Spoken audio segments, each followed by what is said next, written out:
Olá pessoal, esse é o curso de Técnico em Transações Imobiliárias. Eu sou o professor Fernando Ferreira, sou economista, mestre em administração e a gente vai estar trabalhando a disciplina Economia e Mercados. Como vocês sabem, no livro digital de vocês, o livro Economia e Mercados está dividido em duas unidades, unidade 1 e unidade 2. Na aula de hoje, a gente vai tratar sobre o tópico Introdução à Economia, referente à unidade 1. Espero que vocês gostem. Introdução à Economia. O que é economia e o que é ciência econômica?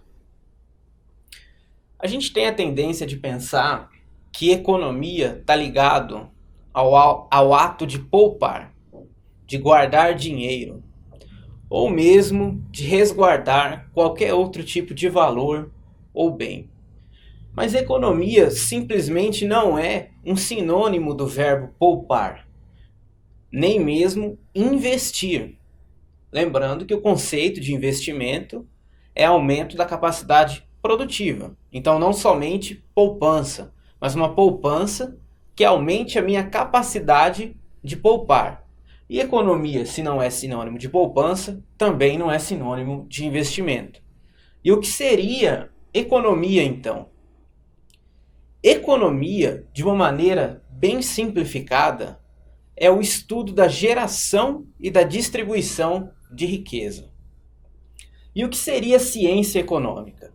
Seria a economia estudada, pensada e pesquisada de uma maneira científica. Logo, a ciência econômica é o estudo do trabalho e da organização do trabalho em torno dessa produção, que vai gerar riqueza. E também a distribuição dessa riqueza. Então, por isso, para ficar mais fácil a gente memorizar, a gente divide nessas 3 palavras-chave. Então, o que é economia? O que é a ciência econômica? Que no caso é o estudo da economia. Trabalho e organização. Como esse trabalho está organizado, como ele se dá, a natureza desse trabalho, que tipo de trabalho. O estudo da produção, toda produção é oriunda de um trabalho. A produção seria o fim, o final de um trabalho, o trabalho seria o meio para o alcance desse fim. E geração e distribuição de riqueza, oriunda da produção, que consequentemente é oriunda do trabalho. E a distribuição está ligada à organização. Então, para matar a economia é isso. E onde a economia, o estudo da economia como ciência, está enquadrada na ciência como um todo, nas ciências sociais.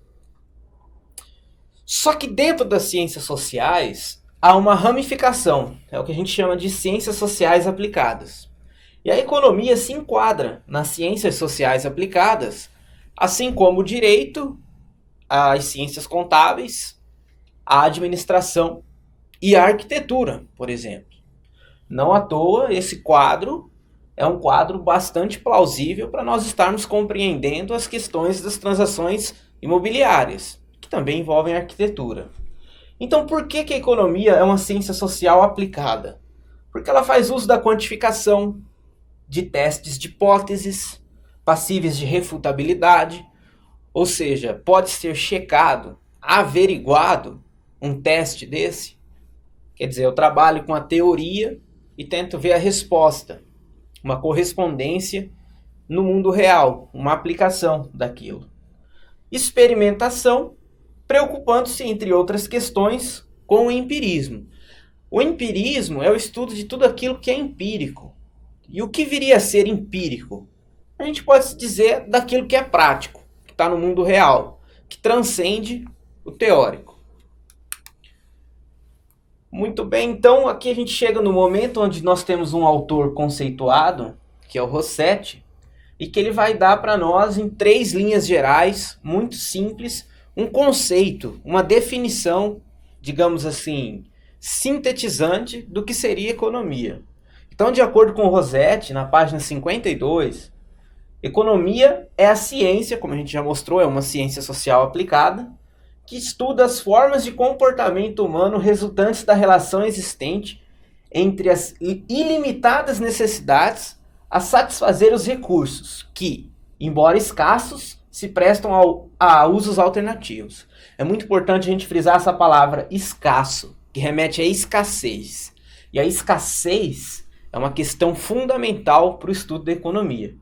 Quando Rossetti trata de recursos, como nesse texto sintético de economia, ele está falando não somente de recursos materiais, mas de todo o disponível. E comportamento humano remete a trabalho, como que o humano lida com aquele recurso para produzir, para gerar um produto, seria o trabalho.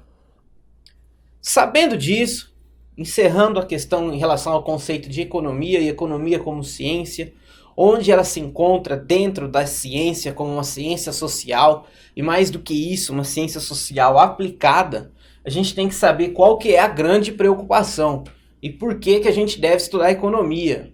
Porque foi fundamental o estudo da economia. Então a grande preocupação dos estudos de economia é o gerenciamento de recursos escassos. Dado que os mesmos são limitados, ou seja, eles são finitos, eles não são abundantes, eles não estão aí para todos sempre, e que existem necessidades, demandas ilimitadas. Então a grande preocupação com a economia é o gerenciamento desses recursos escassos. O objetivo da ciência econômica é buscar alternativas eficientes de alocação desses recursos, de modo a melhor satisfazer as necessidades humanas. Então a preocupação é que os recursos são escassos, finitos, as demandas são infinitas e abundantes. Então a economia tem como objetivo estar fazendo uma melhor gerência disso, um gerenciamento desses recursos perante as necessidades humanas, para que eles não se encerrem. Sabendo da importância e do objetivo da ciência econômica, a gente se volta para a questão da escassez, que é a palavra que aparece na definição de economia para Rossetti e para outros autores também. Então, voltando para a questão da escassez, vamos pegar uma frase, um dizer da FEA-USP, que é a Faculdade de Economia e Administração da USP. Segundo essa faculdade, a questão da escassez está intrinsecamente ligada com a economia, está intimamente. E a questão da escassez, com mercados e seus funcionamentos. Então, o funcionamento dos mercados tem tudo a ver com a questão da escassez. A economia capitalista, que é a que a gente vive, afinal de contas nós não vivemos no modelo comunista, é a organização das atividades econômicas por meio do mercado, baseado na propriedade privada, todos temos o direito de ter posses e propriedades, onde a grande maioria das transações que são feitas no mercado, elas são mediadas por moeda. Então nem todas, mas a maior parte sim. E aqui moeda não é somente o objeto metálico. Aqui é papel moeda, é a moeda virtual, são os papéis de investimentos, os títulos. Então entende-se por moeda todo aquele dinheiro lavrado pelo Estado e garantido pelo mesmo. Sabendo disso, a gente tem que se ligar com o conceito de agentes econômicos. Os agentes econômicos são todos aqueles que fazem a economia, os que movem, os que trabalham e os que trocam, que negociam no ambiente econômico. Então os agentes eles têm alguns caráteres, como individuais, eu, você, um outro indivíduo, familiares, um conjunto de indivíduos que pode ter parentesco ou não, então aí é um conceito de família mais abrangente, mas você pode simplesmente chamar de um grupo ou um coletivo de indivíduos, e o governo. Esses agentes, eles se dão de duas maneiras, digamos assim, eles estão dispostos de duas maneiras. Os internos ou domésticos, sempre que vocês verem barra, é ou. O que são os internos ou os domésticos? O da minha nação, do país onde estou, e os externos à minha nação. Então, agentes individuais, grupos, e o governo, internos, doméstico, no caso brasileiro, e os externos, de outros países. Afinal de contas, a economia não é somente doméstica, nacional. Temos todo um contexto de globalização, de trocas e de economia internacional. Então também estamos sujeitos, assim como a economia como um todo, que é formada pelo nosso trabalho, a influências e as ações de agentes externos. Em relação a fatores e recursos de produção. Fatores ou recursos são similares. O que são fatores ou recursos de produção? Ou seja, aquilo que leva o trabalho dos agentes molda a economia. Por meio desse trabalho vai estar modificando, alterando o ambiente econômico. Os fatores de produção clássicos são 3, que é terra, capital e trabalho. Então um indivíduo, por exemplo, que ele não detém capital, mas ele detém trabalho, ele vende a sua força de trabalho para um outro indivíduo que o remunera. Logo, esse indivíduo é um agente econômico, alterando, influenciando a economia. E ele está usando um recurso como fator de produção, o seu trabalho, que no caso o seu trabalho seria, de uma certa forma, um insumo da empresa pelo qual ele presta trabalho. Os outros fatores e recursos de produção é a terra e o capital, que já são bem claros, é a sua propriedade, o seu dinheiro ou a sua forma de gerar riqueza. Dando continuidade aqui, pessoal, à grande questão da escassez, que é fundamental para a economia, a gente chega ao problema da sustentabilidade da produção. Ou seja, se nós temos um problema de recursos escassos e de necessidades infinitas a determinados recursos, a gente tem que pensar em sustentabilidade da produção. Ou seja, o quanto eu produzindo, eu consigo manter a minha produção. Ou seja, de uma maneira diferente. O fato de eu estar produzindo, eu não estou contribuindo para o fim da minha produção, porque eu não estou cessando os meus recursos. Então eu preciso pensar numa produção com limites sustentáveis para que ela consiga se perpetuar, se manter. Que o fato de eu produzir não, de uma certa maneira, vai me auto-sabotar. Meus recursos não vão se tornar finitos. Então vamos prestar bastante atenção nessa questão da sustentabilidade. Para as gerações futuras, ela se impõe como um problema econômico-social básico, exigindo que se repense o crescimento e as atividades econômicas, assim como o próprio sentido coletivo do consumo, que está em permanente expansão, não propiciando mais um verdadeiro bem-estar às sociedades humanas. Os recursos são escassos e devemos saber como utilizá-los e distribuí-los. Ainda na questão da escassez, para dar uma palavra ou uma frase, digamos assim, definitiva para o termo, escassez significa dizer que nem tudo que está disponível para todos. Então, nem tudo está disponível.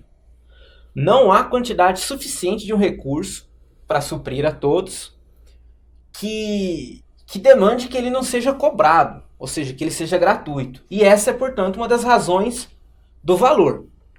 Então, por exemplo, o ar. O ar, ele é um recurso abundante, não é um recurso escasso. E nós demandamos infinitamente o ar.